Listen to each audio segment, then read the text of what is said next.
Good morning to all of you. My name is Divya from BSc Chemistry Honours final year. Today is my presentation topic from inorganic chemistry, that is analytical chemistry, in which we will study about accuracy, precision, significant figures and errors and types of errors.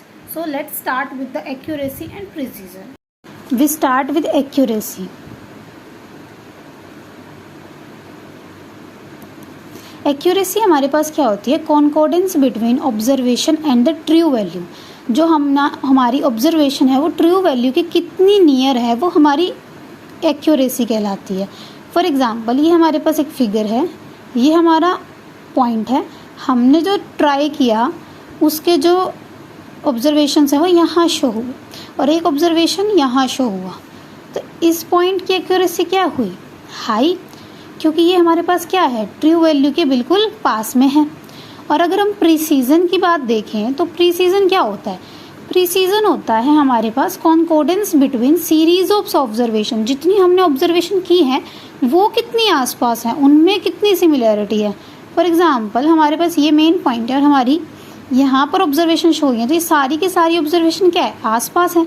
भले ये true value से क्या है? True value से ये दूर है अगर हम देखें तो सारी की सारी, बट आपस में क्या है? नियर बाय हैं. तो इस फिगर का प्रीसीजन क्या होगा? हाई. इसका प्रीसीजन हमारे पास हाई होगा. तो हमारे पास एक्यूरेसी और प्रीसीजन में यही डिफरेंस होता है. ज़रूरी नहीं है कि अगर किसी फिगर की एक्यूरेसी हाई है तो उसका प्रीसीजन भी हाई ही हो, ऐसा कुछ भी ज़रूरी नहीं है. एक्यूरेसी डिपेंड नहीं करती प्रीसीजन के ऊपर और ना ही प्रीसीजन डिपेंड करता है हमारी एक्यूरेसी के ऊपर. नेक्स्ट हम देखते हैं सिग्निफिकेंट फिगर्स.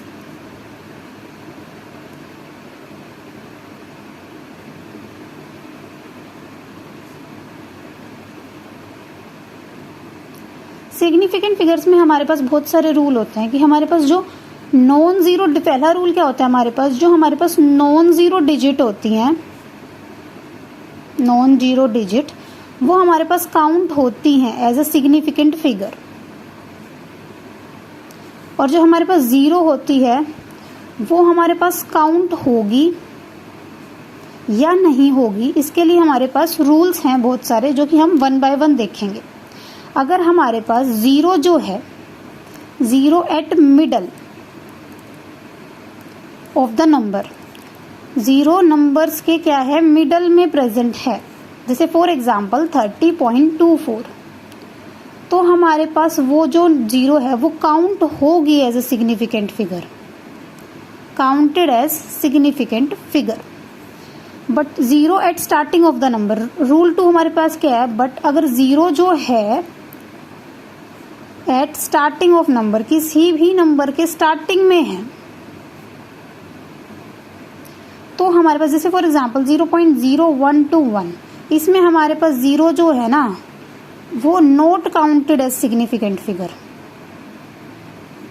वो काउंट नहीं होगी. जो स्टार्टिंग में जीरो होती है ना हमारे पास, वो सिग्निफिकेंट फिगर में काउंट नहीं होती. तो इस फिगर में टोटल एग्जांपल में सिग्निफिकेंट फिगर कितनी हैं? 3 सिग्निफिकेंट फिगर्स हैं. नेक्स्ट रूल हम अगर देखें तो वो हमारे पास है zero at last in the number. अगर जीरो नंबर के लास्ट में है तो दो तरीके से हो सकती है. जैसे फॉर एग्जांपल 200 और 2.0, कि जीरो हमारे पास लास्ट में तो है, या तो विदाउट डेसिमल है या विद डेसिमल है.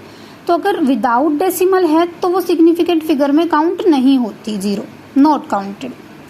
बट अगर वो पॉइंट के बाद अगर जीरो प्रेजेंट है तो वो सिग्निफिकेंट फिगर में काउंट होती है. यहाँ पे सिग्निफिकेंट फिगर 2 है, यहाँ पर सिग्निफिकेंट फिगर 1 है. तो ये हमारे पास क्या है? सिग्निफिकेंट फिगर के रूल है.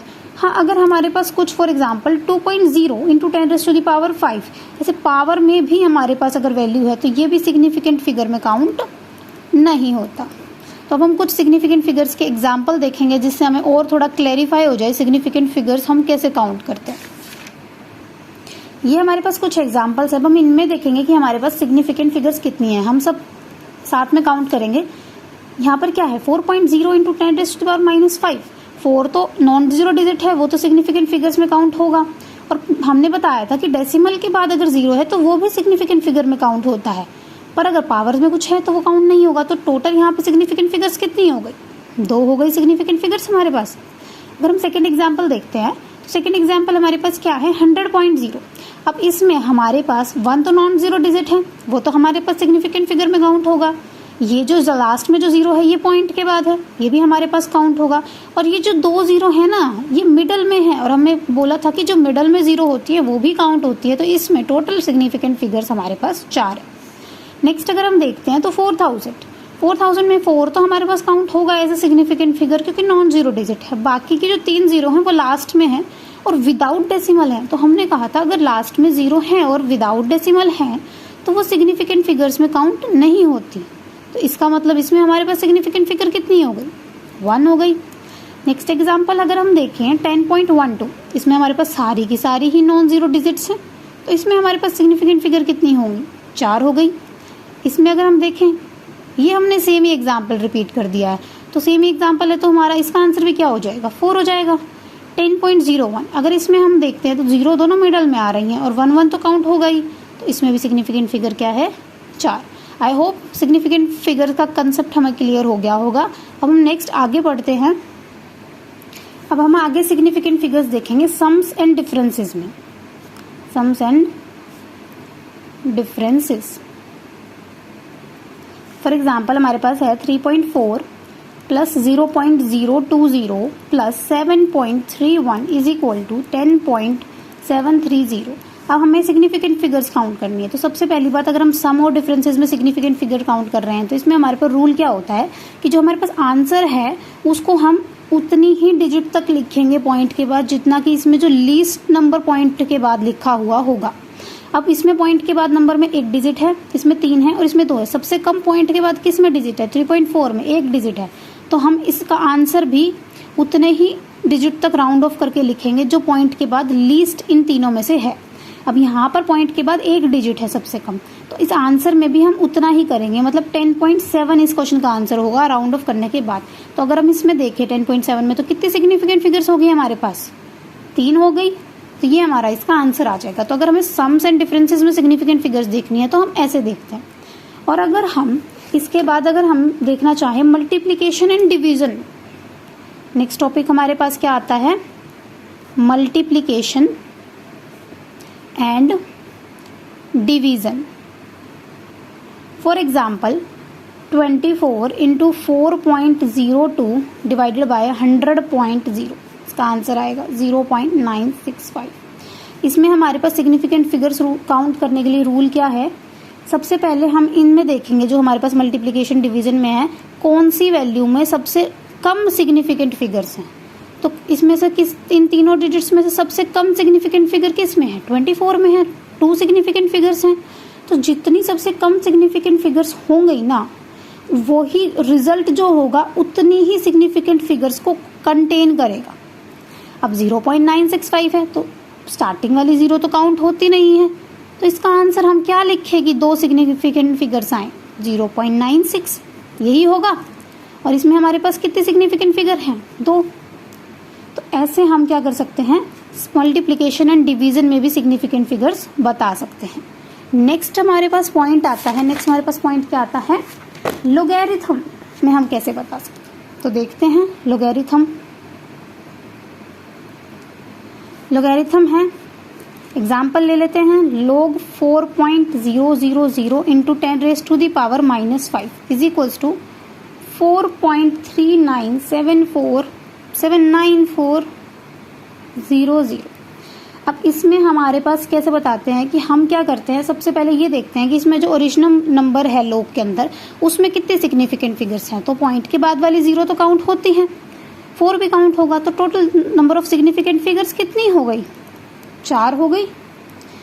तो हम क्या करेंगे? हमारे पास सिग्निफिकेंट फिगर 4 हो गई, मतलब इसका जो हम आंसर लिखेंगे ना लोगैरिथम में, हमें डेसिमल के बाद 4 नंबर तक लिखना पड़ेगा, क्योंकि यहाँ पर हमारी सिग्निफिकेंट फिगर्स कितनी आ रही हैं? 4। ये हमारा रूल होता है आंसर्स निकालने के लिए। तो अगर हम इसको पॉइंट के बाद 4 डेसिमल तक राउंड ऑफ करेंगे तो क्या आएगा? 3979। ठीक है। अब इसमें कितनी सिग्निफिकेंट फिगर्स हो गई आंसर में? हमारे पास 5 हो गई। तो हम लोगैरिथम के लिए ऐसे चेक करते हैं कि हमारे पास जितनी सिग्निफिकेंट फिगर्स यहाँ बन रही हैं आंसर के अंदर उतने ही पॉइंट के बाद डिजिट्स होनी चाहिए। फिर उसमें हम सिग्निफिकेंट फिगर नॉर्मल हमारे फॉर्मूले से कैलकुलेट कर सकते हैं। अब हमारे पास ये सिग्निफिकेंट फिगर्स के रूल्स तो यहीं पर खत्म हो जाते हैं। नेक्स्ट हमारा टॉपिक शुरू हो जाता है जो कि हमें पढ़ना है, वो कि हमारे पास क्या है, एरर्स। एरर्स हमारे पास क्या होते हैं? कोई भी हम कुछ भी ऑब्जर्वेशन, कुछ भी एक्सपेरिमेंट कर रहे हैं, उसमें कुछ मिस्टेक, कोई भी गलती हो जाए, उसको हम एरर्स कहते हैं। एरर्स हमारे पास दो टाइप के होते हैं।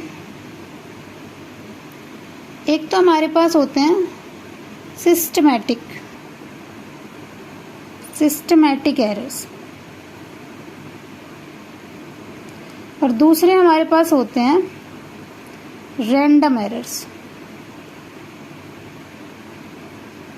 ठीक है। अब सिस्टमैटिक एरर्स हमारे पास कौन से होते हैं? जो कि हमारे पास डिटरमाइन किए जा सकते हैं, जिसका मैग्नीट्यूड जो है कैलकुलेट किया जा सकता है। पर रैंडम एरर्स हमारे पास क्या होते हैं? जो कि डिटरमाइन नहीं किए जा सकते, उनको हम अवॉइड कर देते हैं या मिनिमाइज कर देते हैं।